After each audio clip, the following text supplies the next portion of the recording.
if there had been any discord amongst our voices prior to that, they are all uplifted and isn't that wonderful? What a talent to have. Well, like that. Good. Okay. Yeah. Well, it's absolutely true that I don't have my proper notes today, but that's okay, I think. Better than okay. The topic is flow and grow.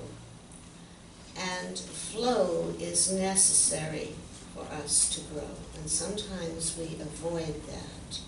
We decide we don't want to get in and join in with the flow. And that's okay too. And I've picked 2 or 3 items out of my exceedingly long life to share with you. Only a few, you see. I kept it okay. And one came back to memory just only yesterday, because yesterday, while my notes were still legible and all of that good stuff that you all expect, I was getting more and more frustrated with myself, with the work I needed to do, with the ideas that weren't coming, and so on and so forth. So I went and sat out on the deck where the birds were nattering, and it was at least breezy and nice. And in the midst of all of what I felt as the strain and stress of all of this, my husband came out on the deck, and in his hands, with one hand, was a pizza. And in the other one was a glass of wine. And I looked at that and I said to him, that is absolutely wonderful. That is exactly what I needed. And the notes went and we enjoyed the wine and the pizza together. Very interesting to me because it immediately brought up to me several other such incidences, not always with him and not always with me frustrated, but ideas of where I was in a snit or something, and something else came along and just said, hi, look what I've got, you know. Wonderful. And I tried to remember it on purpose, one incident that knocked me sideways like that. And it wasn't because of frustration or anything. It was because it was just a different something I wasn't expecting to do, expecting to happen, or expecting me to do in that thing. And I was at a Selamar at a conference, and it was my day to speak on something or another. And I was, anybody here been to a Selamar? No? Oh, good. Good, so you know what I'm talking about, all the little windy footpaths and everything, and the ocean in the distance and all of that good stuff. So I'm walking along the footpath and I'm trying to be a little bit early. It's good for me to get a little bit early there. And there was a child laying down on one of the footpaths. And immediately, you know, you think, oh, is he all right? The closer I got, I could see that he was studying something. And what he was studying is one of the many caterpillars that you find there. And it was a little furry caterpillar, and it was walking along. And it just caught my eye, and I wanted to see, so I whispered to him, I said, can I watch with you for a moment? You know, so I did. Now, I have to tell you, I was dressed to the nines. I had completely forgotten that I was speaking.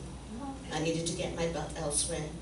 I was just so engrossed with this little boy and his caterpillar. What I didn't know was that other people became engrossed as well. And the little, it was only a little crowd, you know, maybe 10 people, came around and watched, and we were all quiet, and suddenly I realized what was going on.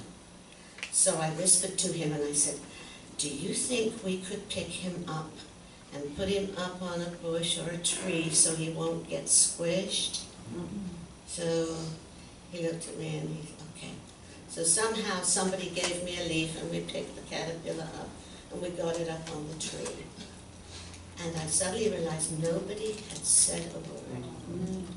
And the little caterpillar started to move up the tree, and there was a sound. You know the sound, don't you? And we all walked away. And I was so pleased. There was no applause, nothing. There was just that satisfaction. All is well in the world, even for a little boy. And even if you do have a little grime on your marvelous outfit, nobody cares at all. The thing I want to bring to you with those two little stories is that we are all such wonderful, unique individuals. We all have a different way of expressing our love or our happiness or our frustration or whatever. And different things will apply to us all in order to make you go, ah, you know. And a second glass of wine helps.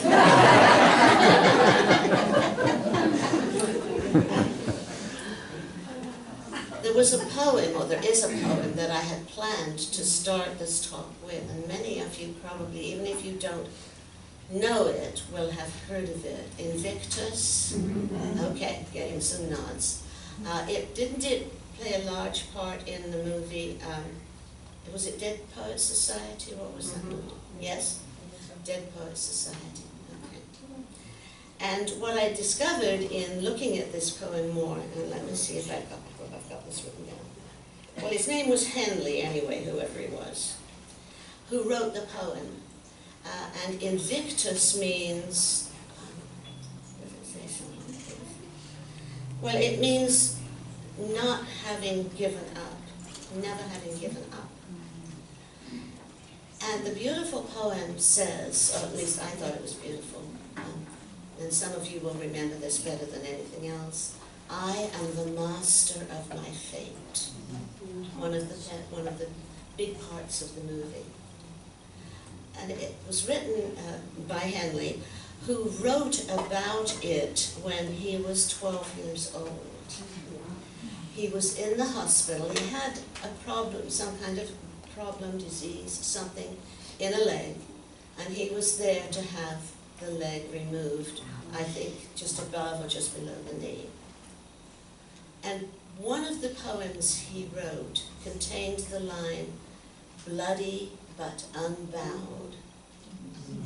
12 years old. And I thought, this all ties together somehow. I'm going to make this work together. Okay? I hadn't planned on losing them. But what I'm saying to myself in my notes about it here is that when we stay positive, when we make that change from frustration and fear and everything else that goes on, the energy of the universe is touched by it. Just as my laying in a heap on the floor looking at caterpillars touched all of the people that stopped around. And they all came together in a sense of peace. At least that's what I felt. That because I or anybody else would have done it, would have stopped to see the little boy and share the moment with him. Anybody who joined in that would have added to the energy and the love of the universe. Because it is happening all of the time, all around us, anywhere we go. We cannot escape the love. It is always there. It just takes that tiny second for someone to see something or hear something or say something, and the energy begins to move. And it is very important, I think, that if I use the word God, Spirit, needs that energy, needs it to be stirred, it needs it to make it vibrate. It's all there, always, all the time. But when we think, when we do something, when we say something, when we hear something, when we understand something, and a new idea comes into our minds, we stir that energy. Now, the choice of what that energy will be like depends on us. We are each extraordinarily unique individuals, and it's highly unlikely that any more than a couple of us in this room would have the same idea at the same moment. Our uniqueness then is very important, not only to us as a whole, as you can see what happens in this church, but to us as individuals, because at any point in time, when 90% of us are asleep in bed, at any point in time, there's another 10% somewhere that is working on the same channel, if you like, as we are, is having the same dream, is thinking the same thing, is saying the same little tiny prayer as they go to sleep.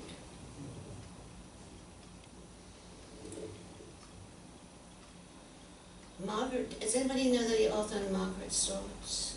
Marguerite Storrs? She's a writer for the Science of Mind magazine. And she has her private affirmation, which apparently changes every day, but it's the same every day.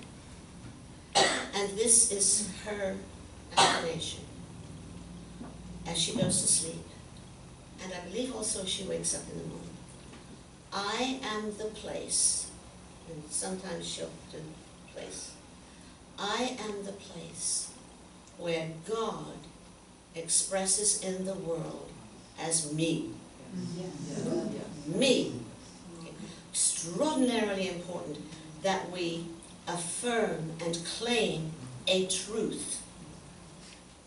Every morning, if you can, but every night. Every night is best for me. But I, right there where I am, all crumpled up in my bed, I am the place where God is standing forth in that moment as me. And it's important.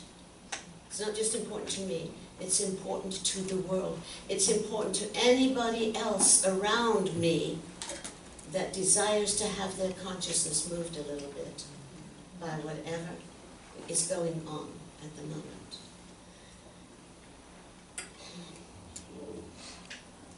Oh, my question to you then is, where at any given moment do you stand in God?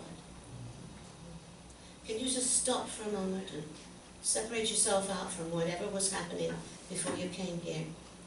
And before you open the door to come in, you stop and you say to yourself, right here, right now, I am the place where I stand forth as God, in me, as me, for me. What will your next breath do for you? What will your next thought do for you? Did you see the way that guy almost swiped my car? Or ran over that dog? Or the chairs are not straight.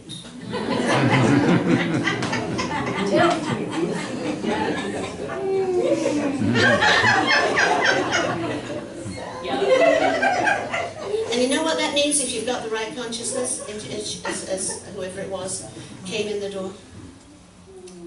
How wonderful that someone's helping me to get the chair straight. How wonderful. I've had my brother with me for 2 weeks. Hadn't seen him in 3 years. It's wonderful to see him come. It's wonderful to watch him go.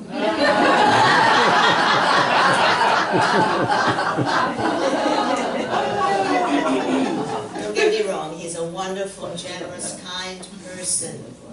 A loud, generous, kind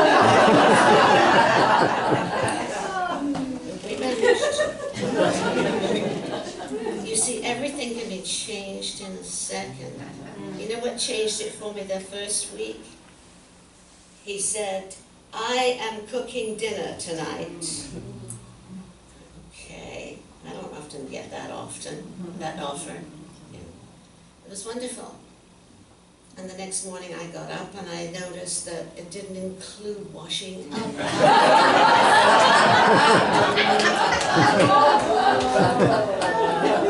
But you see, every little bit of good is very important. Lives matter, right?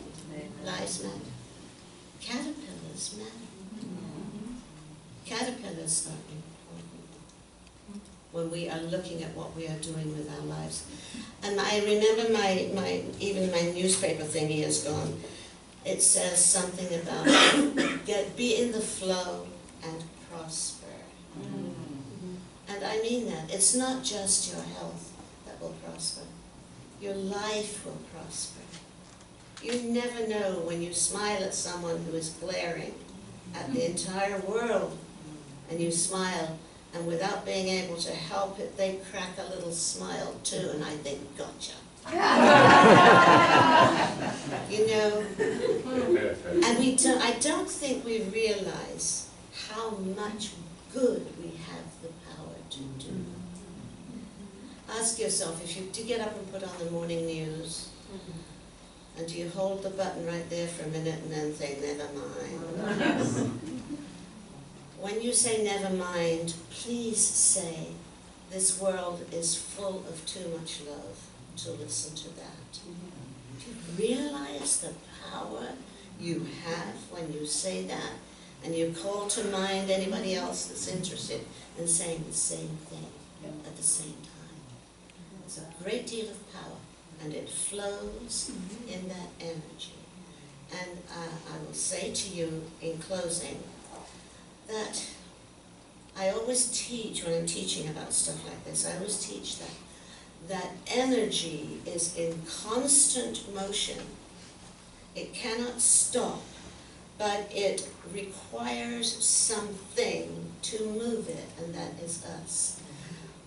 We used to visit a little tiny town in England on the coast called Polperro. It was a little classical pirate village, little tiny village.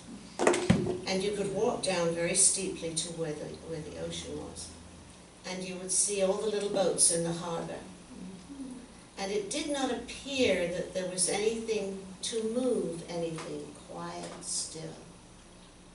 But you would hear occasionally a little bump where the floats that were holding the boats apart were keeping them safe. Little bump. But nothing moves. But that important nothingness, to me, was a reminder that everywhere I go, I can't get away from it. The presence of divine mind, or God, or spirit, is there. And occasionally I get a little nudge that says, don't forget me. You know, without me, these boats ain't going anywhere. There's a thought that's needed. And I don't know, it's so easy anymore these days to make the thoughts positive and loving, and loving, and loving. And what I see from this is my imagination at work here, what I see when I do some little thing like that, or hear or see, oh, it's another one of those little bugs that have a light occasionally at night. Okay, yeah, you know what I mean. And I'm pleased with myself.